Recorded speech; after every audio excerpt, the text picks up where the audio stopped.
오늘은 마태복음 14장 13절에서 21절을 보겠습니다. 5,000명을 먹이시다. 지난 시간에는 세례 요한의 죽음의 의미에 대하여 말씀드렸습니다. 세례 요한은 예수님이 구약에서 오시리라 약속한 메시아임을 증거하는 임무를 가진 구약의 마지막 선지자입니다. 이 역할을 마치고 생을 마감하는 세례 요한에 대하여 기록하고 있는 것은 율법의 시대는 끝이 나고 복음의 시대가 되었음을 알리고 있는 것입니다. 그렇다면 율법의 시대의 끝과 복음의 시작의 경계는 어디인가? 복음의 시대의 시작은 예수님이 육신의 몸을 입고 오신 때부터가 아닌 예수님이 죽으시고 부활하신 후를 말하는 것입니다.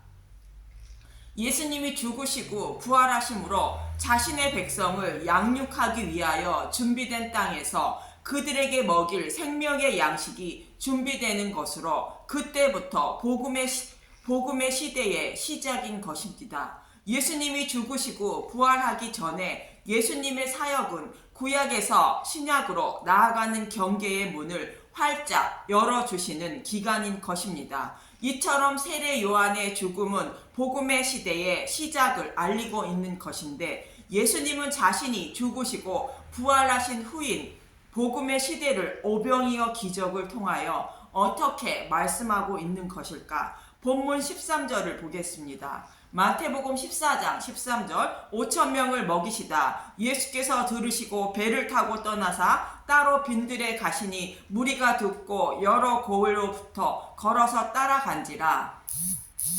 예수님은 세례 요한의 제자들로부터 세례 요한의 죽음에 대하여 들으시고 배를 타고 떠나 빈들에 가셨다는 것입니다.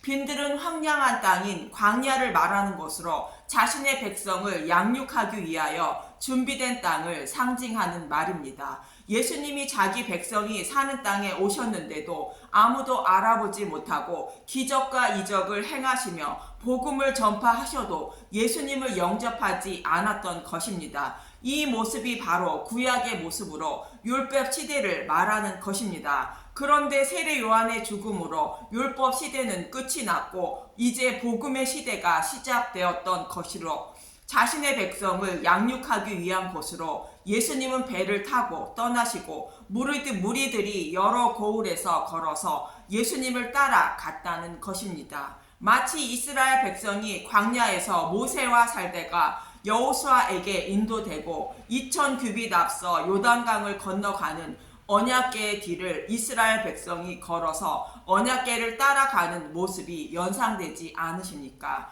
이렇게 많은 무리들이 예수님을 따라 빈들에 모이자 예수님은 그들을 불쌍히 여기셔서 병을 고쳐 주셨다는 것입니다. 본문 14절을 보면 마태복음 14장 14절 예수께서 나오사 큰 무리를 보시고 불쌍히 여기사 그 중에 있는 병자를 고쳐 주시니라. 예수님이 병자를 고쳐 주셨다는 의미는 육적인 병이 삶에 영향을 주는 것처럼 영적으로 병이 들어 예수님이 복음을 선포하셔도 예수님을 영접하지 못하는 병을 고쳐주심을 상징적으로 표현하고 있는 것입니다. 사람은 누구나 육적인 병에 걸려 죽음에 이르게 되는 것으로 육적인 병을 고침을 받아도 또 육적인 병에 걸려 죽고 마는 것입니다. 그렇지만 큰 무리를 불쌍히 여기셔서 병자를 고쳐 주셨다는 것은 생명의 양식을 나누어 주시려고 해도 받아먹지 못하는 영적인 병을 고쳐 주셨다는 의미를 담고 있는 것입니다. 사람은 누구나 영적인 병에 걸려 복음을 받아들이지 못하는 자들로 구약시대의 이스라엘 백성의 모습인 것이며 예수님이 오셨을 때에도 동일했던 것입니다. 그렇지만 이제는 그들을 불쌍히 여겨주셔서 복음을 받아들이지 못하는 영적인 병을 고쳐주시고 예수님이 준비하신 생명의 양식을 나누어 주시고 믿음에 이르게 하시는 때가 되었다는 것입니다. 이런 의미로 많은 병자들을 고쳐주셨고 본문 15절에서 17절을 보면 마태복음 14장 15절 저녁이 되매 제자들이 나와 이르되 이것은 빈들이여 때도 이미 저물었으니 무리를 보내어 마을에 들어가 먹을 것을 사 먹게 하소서. 마태복음 14장 16절 예수께서 이르시되 갈 것 없다. 너희가 먹을 것을 주라. 먹을 것이 없는 빈들에 많은 무리들이 모여 있는데 먹을 것이 없으니 먹을 것을 사 먹게 하자는 것입니다. 그러나 예수님은 너희가 먹을 것을 주라는 것입니다. 제자들에게는 떡 5개와 물고기 2마리만 가지고 있었는데 예수님은 너희가 먹을 것을 주라 말씀하시는 뜻은 무엇인가? 예수님은 제자들에게 비유로 말씀하신 것을 잘 가르쳐 주시고 이것을 깨달았느냐 하시고 이렇게 말씀하시는데 마태복음 13장 51절에서 52절을 보면 마태복음 13장 51절 새 것과 옛 것 이 모든 것을 깨달았느냐 하시니 대답하되 그러하오니다. 마태복음 13장 52절 예수께서 이르시되 그러므로 천국에 제자된 서기관마다 마치 새 것과 옛 것을 그 곳간에서 내오는 집 주인과 같으니라.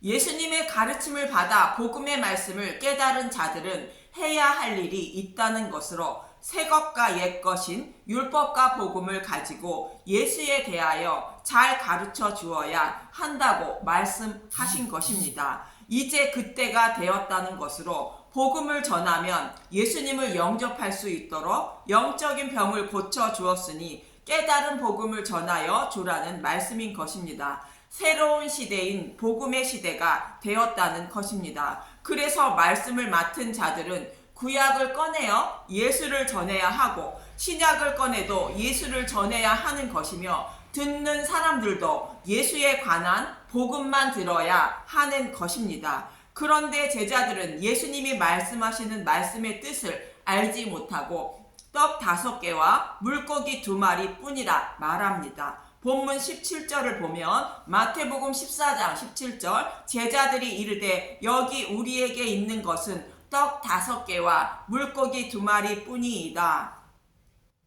여기서 떡 5개의 5은 율법을 상징하는 것이며 떡이 5개는 율법 속에 생명의 떡으로 오셔서 우리의 생명을 살리실 메시아를 상징하는 것입니다. 구약 성경에는 타락한 자신의 백성을 구원하시기 위하여 메시아를 보내주셔서 그들의 생명을 살릴 것을 약속하고 있습니다.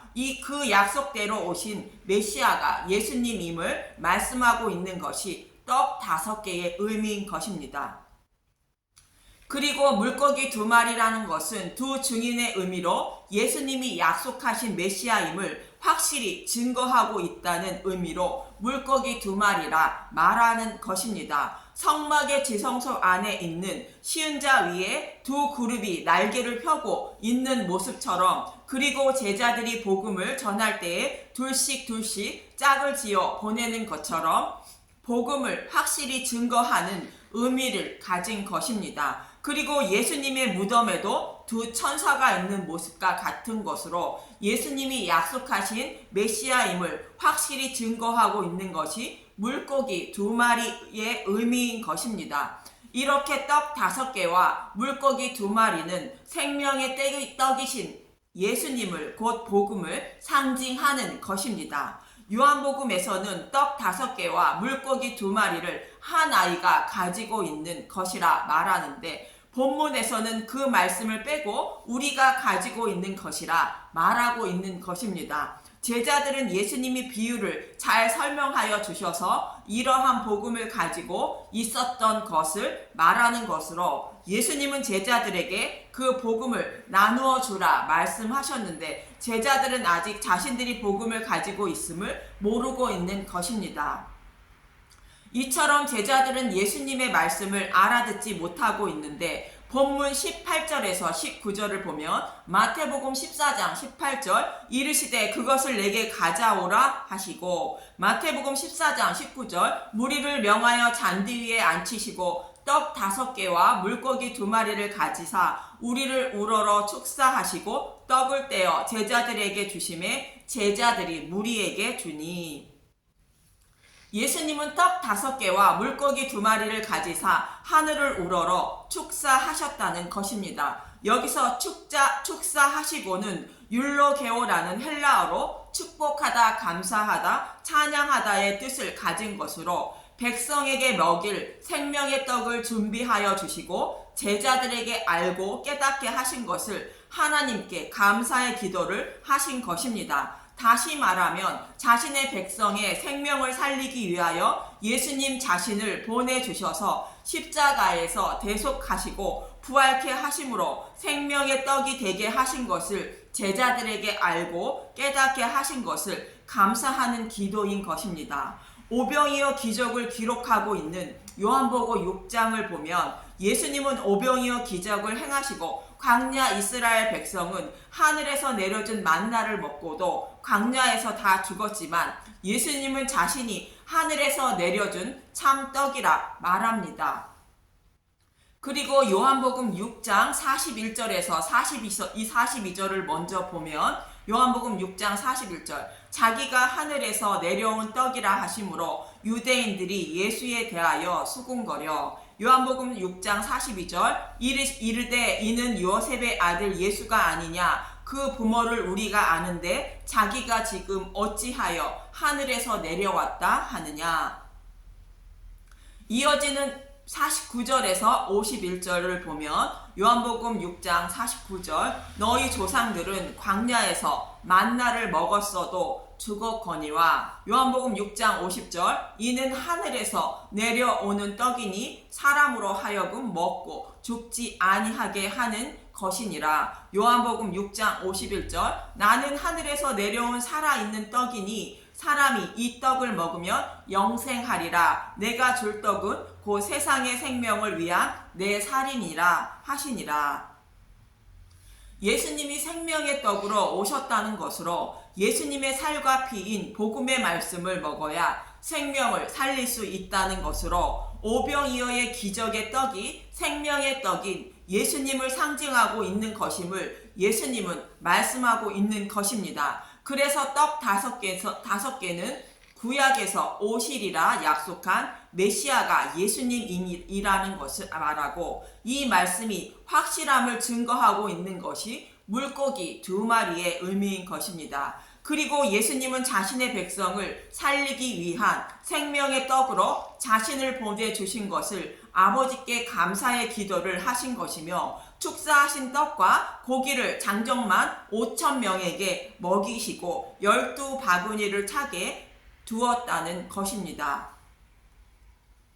본문 20절에서 21절을 보면 마태복음 14장 20절 다 배불리 먹고 남은 조각을 12바구니에 차게 거두었으며 마태복음 14장 21절 먹은 사람은 여자와 어린이 외에 5,000명이나 되었더라. 장정만 5,000명을 먹이신 것은 5,000명이라는 많은 무리를 말하지만 율법에 갇혀 있는 하나님 백성 모두를 상징하는 것으로 그들을 불쌍히 여겨주셔서 복음을 받아들이지 못하는 각종 병을 고쳐주시고 그들에게 생명의 양식을 먹여주셨다는 의미인 것입니다. 그리고 남은 조각을 12바구니에 차게 거두었다는 것은 예수님이 하나님 우편에 앉으신 후에 제자들이 깨달은 복음을 딴 끝까지 전하는 것을 의미하는 것입니다. 지금도 이때에 거둔 조각을 말씀을 맡은 자들이 하나님 백성에게 나누어 주고 있는 것입니다. 이렇게 율법의 시대가 지나고 복음의 시대가 되면 생명을 죽이는 율법을 생명을 살리는 복음으로 바꾸어 주시고 많은 무리들을 먹이고도 남게 될 것임을 구약에서도 말씀하고 있었습니다. 열왕기하 4장을 볼 건데 열왕기하 2장은 엘리야가 엘리사를 부르고 엘리야가 승천하는 모습을 기록하고 있습니다.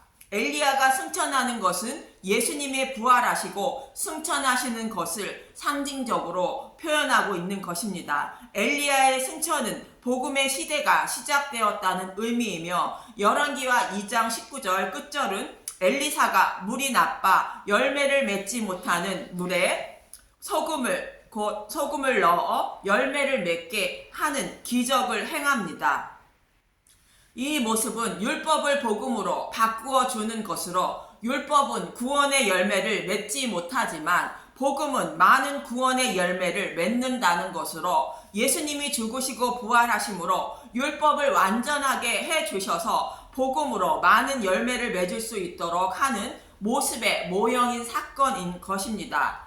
그리고 3장과 4장 37절까지는 복음에 대하여 설명하고 있고 이어지는 열왕기하 4장 38절에서 44절을 보겠습니다. 열왕기하 4장 38절 두 가지 기적. 엘리사가 다시 길갈에 이르니 그 땅에 흉년이 들었는데 선지자의 제자들이 엘리사 앞에 앉은지라. 엘리사가 자기 사환에게 이르되 큰 솥을 걸고 선지자의 제자들을 위하여 국을 끓이라 하매. 그 땅에 흉년이 들었다는 것은 먹을 양식이 없다는 것인데 7년 풍년과 7년 흉년을 생각해 보면 7년 풍년은 성경의 말씀을 준비하는 구약이고 7년 흉년은 풍년에 쌓아놓은 양식을 풀어먹는 시대인 신약으로 예수님이 쌓아놓으시고 풀어먹이시는 복음의 시대를 말하는 것입니다. 더 이상 구원의 계시가 없다는 뜻으로 7년 흉년이라 말하는 것입니다. 그런데 엘리야가 승천하고 물이 나빠 열매를 맺지 못하는 물을 열매를 많이 맺는 물로 바꾸어 복음의 시대가 되었는데 아직도 제자들은 복음의 시대에 복음의 말씀을 먹지 못하고 율법의 말씀만 먹고 있다는 것입니다. 열왕기하 4장 39절 한 사람이 채소를 캐러 들어나가 들 포도 넝굴을 만나 그것에서 들 호박을 따서 옷자락에 채워 가지고 돌아와 썰어 국 끓이는 솥에 넣되 그들은 무엇인지 알지 못한지라. 들 포도 넝굴에서 포도 열매를 맺는 것이 아니라 들 호박을 맺었다는 것은 다른 열매를 맺었다는 것으로 하나님이 원하는 열매가 아니라 다른 열매를 맺는 다른 복음을 말하는 것인데 생명을 살리는 복음이 아닌 율법을 말합니다. 잘못된 열매를 맺는 율법을 말하는 것으로 율법을 제자들이 먹도록 국을 끓였다는 것입니다. 열왕기하 4장 40절 이에 퍼다가 무리에게 주어 먹게 하였더니 무리가 국을 먹다가 그들이 외쳐 이르되 하나님의 사람이여 솥에 죽음의 독이 있나이다 하고 능히 먹지 못하는지라. 복음의 말씀이 아닌 다른 복음인 율법을 먹으면 독이 되어 생명을 죽이게 되는 것입니다. 이때 엘리사는 생명을 죽이는 율법을 어떻게 복음으로 바꾸어 주는 것인가? 열왕기하 4장 41절 엘리사가 이르되 그러면 가루를 가져오라 하여 솥에 던지고 이르되 퍼다가 무리에게 주어 먹게 하라 하매 이에 솥 가운데 독이 없어지는지라. 죽음의 독이 있는 솥에 가루를 던졌다는 것입니다. 가루는 레위기 2장에 가루로 드리는 제사인 소제를 말하는 것으로 예수님이 육신의 몸을 입고 오셔서 고난과 고통을 받으시고 십자가에서 죽으시는 모습이 소제로 드리는 제사의 의미인 것입니다. 즉 우리가 지키지 못하는 모든 율법을 대신 지시고 십자가에서 대속하신 예수님을 말하는 것으로 우리에게 불리한 법조문을 없애주시는 모습이 소제인 가루인 것입니다. 골로새서 2장 14절에서 15절을 보면 골로새서 2장 14절 우리를 거스리고 불리하게 하는 법조문으로 쓴 증서를 지우시고 제하여 버리사 십자가에 못 박으시고 골로새서 2장 15절 통치자들과 권세들을 무력화하여 드러내어 구경거리로 삼으시고 십자가로 그들을 이기셨느니라. 이 말씀이 독이 든 솥에 엘리사가 가루를 던진 모습인 것입니다. 율법의 저주하에 예수님이 죽으셨다는 의미인 것입니다. 율법을 복음으로 바꾸어 준 것으로 구약 시대가 끝나고 복음의 시대가 되어 엘리사는 율법을 먹고 있던 제자들에게 복음을 먹이는 모습인 것입니다. 그럼 엘리사가 제자들에게 먹이기 위하여 독이 든 솥에 가루를 넣었는데 그 가루가 무엇인가? 열왕기하 4장 42절 한 사람이 바알 살리사에게서부터 사로부터 와서 처음 만든 떡 곧 보리떡 20개와 또 자루에 담은 채소를 하나님의 사람에게 드린지라. 그가 이르되 무리에게 주어 먹게 하라. 바알 살리사는 지명 이름으로 이스라엘 땅에서 곡식이 가장 먼저 익는 곳이라 합니다. 그 땅에서 가장 먼저 거둔 것으로 떡을 만들고 가장 먼저 거둔 것을 가지고 온 것인데, 처음 만든 떡 곧 보리떡 20개와 또 자루에 담은 채소를 가지고 왔다고 기록하고 있는데, 다른 성경들을 찾아보았습니다. 처음 만든 보리떡은 공동 번역, 표준 세번역, 현대인의 성경, 킹 제임스 성경은 처음 익은 곡식으로 만든 보리떡으로 번역되어 있고, 자루에 담은 채소는 킹 제임스 성경은 옥수수 알로, 나머지 공동 번역, 표준 세번역, 현대인의 성경은 헷 곡식과 헷 곡식 이삭이라 번역되어 있습니다. 킹 제임스 성경으로 열왕기하 4장 42절 보겠습니다. 어떤 사람이 바알 살리사로부터 왔는데 첫 열매들로 만든 빵, 즉 보리빵 20덩이와 자루에 가득 담은 옥수수 알을 하나님의 사람에게 가져온지라. 공동 번역으로 보겠습니다. 열왕기하 4장 42절 어떤 사람이 바알 살리사에서 왔다. 그는 만물로 만든 보리떡 20개와 헷곡식 이삭을 하나님의 사람에게 가져왔다. 표준 세번역으로 보겠습니다. 열왕기하 4장 42절 어떤 사람이 바알 살리사에서 왔다. 그런데 첫 열매로 만든 보리빵 20덩이와 자루에 가득 담은 헷곡식을 하나님의 사람에게 가지고 왔다. 현대인의 성경으로 보겠습니다. 열왕기하 4장 41절 어느 날 바알 살리사에서 어떤 사람이 처음 추수한 보리빵 20개를 만들고 이제 막 꺾은 곡식 이삭을 가루에 넣어 가지고 와서 엘리사에게 주었다. 이 말씀들은 모두 첫 열매 대신 예수님을 말하는 것으로, 예수님이 죽으시고 부활하셔서 생명의 떡이 되셨음을 상징적으로 말씀하고 있는 것들입니다. 한 사람이 바알 살리사에서 가장 먼저 익은 것으로 만든 떡을 가지고 오자 엘리사는 무리에게 주어 먹게 했다는 것입니다.